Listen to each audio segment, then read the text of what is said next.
Even field اور العزیزیہ references میں نواز شریف کی سزا کے خلاف اپیلیں بحال۔ اسلام آباد ہائی کورٹ کے 2 رکنی بینچ نے لیگی قائد کی درخواستیں منظور کر لیں۔ عدالتی عملے کے مطابق نواز شریف کی ضمانت سے متعلق تحریری فیصلے میں بتایا جائے گا۔ کیا آپ نواز شریف کی گرفتاری چاہتے ہیں؟ چیف جسٹس کا استفسار۔ پہلے ہی بتا چکے ان کی گرفتاری بالکل بھی نہیں چاہتے۔ نیب پروسیکیوٹر جنرل کے دلائل۔ آپ کہنا چاہتے ہیں نواز شریف کی اپیلوں پر میرٹ پر فیصلہ کیا جائے؟ چیف جسٹس عامر فاروق کا پروسیکیوٹر جنرل نیب سے مکالمہ۔ جی بالکل، لیگی قائد سرنڈر کر چکے اور عدالتی رحم و کرم پر ہیں۔ اگر اشتہاری سرنڈر کرے تو قانون کے مطابق ریلیف ملنا چاہیے۔ پروسیکیوٹر جنرل نیب کا موقف۔ ایون فیلڈ اور العزیزیہ ریفرنسز میں سزا کے خلاف اپیلیں بحال ہونے پر شہباز شریف کی بڑے بھائی کو گلے لگا لیا، فیصلے پر مبارکباد دی اور وکٹری کا نشان بنایا۔ نواز شریف کی عدالت میں پیشی کے بعد اسحاق ڈار کی رہائش گاہ آمد، جس کے بعد لیگی قائد مری کے لیے روانہ ہو گئے۔ سارے ریلیف صرف نواز شریف اور شہباز شریف کے لیے ہیں۔ نواز شریف لاڈلے کے لیے مراعات اور بقیہ کے لیے سختی، کہاں کا انصاف ہے؟ پرویز الہی کی گفتگو۔ شوگر ملز کوٹا کیس میں جوڈیشل مجسٹریٹ نے سابق وزیر اعلیٰ کو مقدمے سے ڈسچارج کر دیا۔ اینٹی کرپشن نے پرویز الہی کے جسمانی ریمانڈ کی استدعا کی تھی۔ الیکشن کمیشن کا صدر عارف الوی کے انٹرویو پر سخت رد عمل۔ انتخابات میں تاخیر سے متعلق قیاس آرائیاں مسترد کر دیں۔ عام انتخابات کے لیے تیاریاں مکمل ہونے کا دعویٰ۔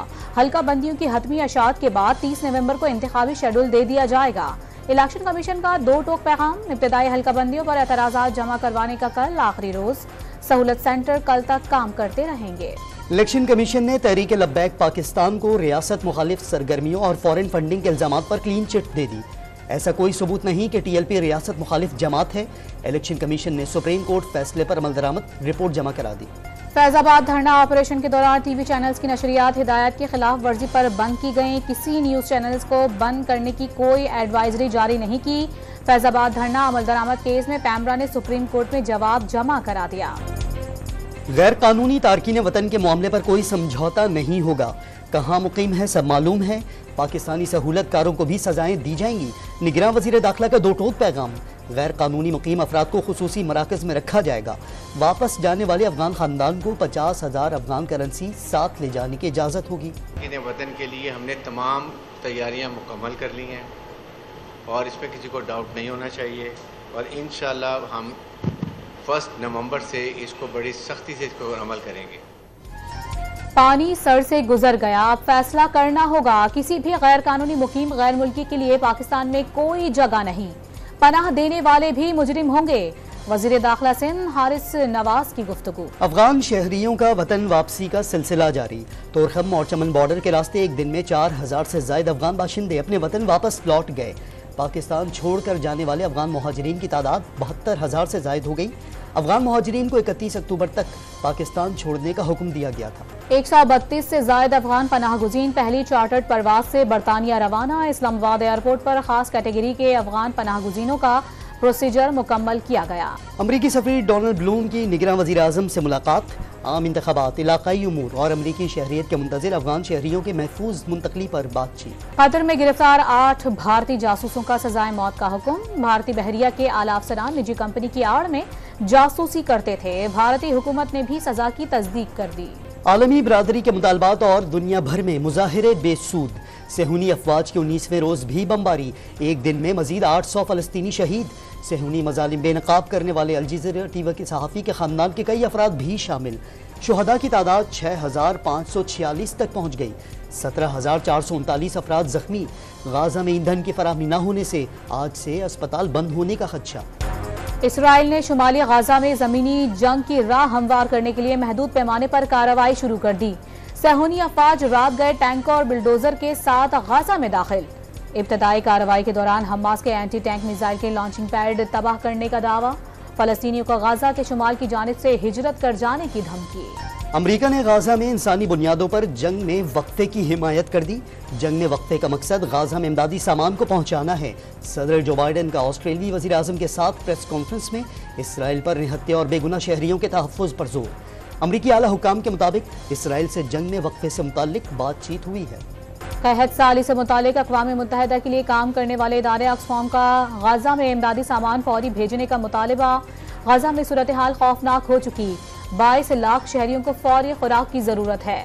خوراک کو ہتھیار کے طور پر استعمال کرنے کا کوئی جواز نہیں۔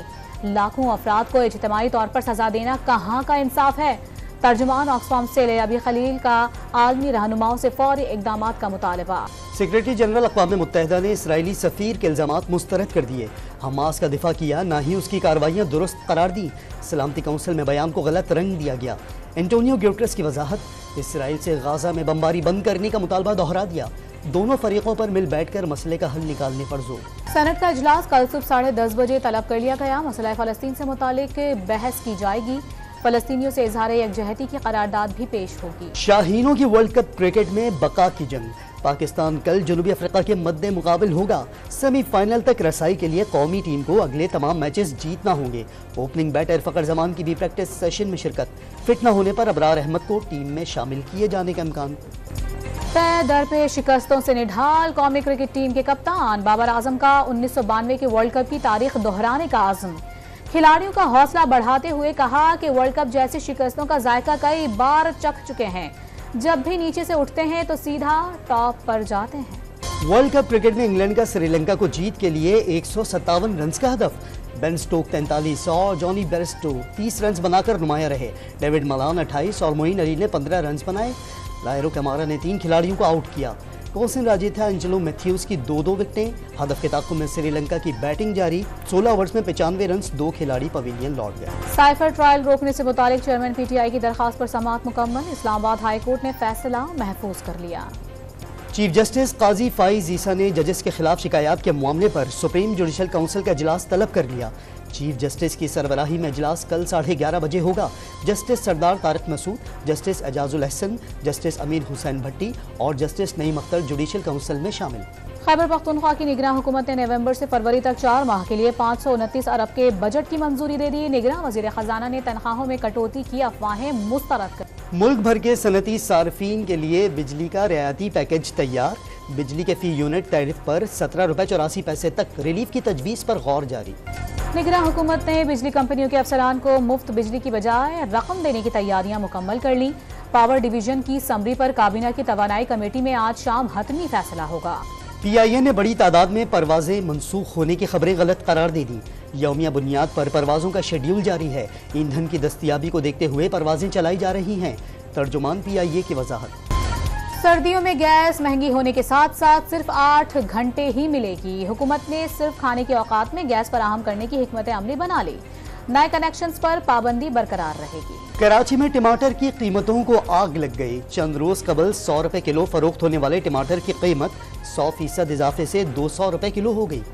کراچی کے علاقے سائٹ ایریا میں پولیس کی کارروائی، انتہائی مطلوب 3 رکن ڈکیت گینگ کا کارندہ گرفتار، ملزم کو سی سی ٹی وی فوٹیج کی مدد سے شناخت کر کے گرفتار کیا گیا۔ کراچی کے علاقے ڈیفنس میں ڈانس پارٹی اور منشیات کا استعمال، گرفتار ملزمان ضمانت پر رہا، عدالت کا ملزمان کو 10-10 ہزار روپے کے مچل کے جمع کرانے کا حکم، تفتیشی افیسر سے آئندہ سماعت پر کیس کا چالان طلب۔ قوم کے بہادر سپوت نائک سیف علی جنجوعہ نشان حیدر کا 75واں یوم شہادت، نکیال میں کور کمانڈر 10 لیفٹیننٹ جنرل شاہد امتیاز نے قبر پر پھول چڑھائے، چاق و چوگن دستے نے سلامی دی، افواج Pakistan chairman joint chiefs of staff committee اور سروسز چیفز کا نائک سیف علی جنجوعہ کو خراج عقیدت۔ لیا کے ڈسٹرکٹ ہیلتھ آفس کے میڈیسن سٹور سے 50 لاکھ روپے کی کتے اور سانپ کاٹے کی ویکسین چوری، سی ای او ہیلتھ نے انکوائری کمیٹی تشکیل دے دی، تھانہ سٹی میں مقدمے کے اندراج کے لیے خط لکھ دیا۔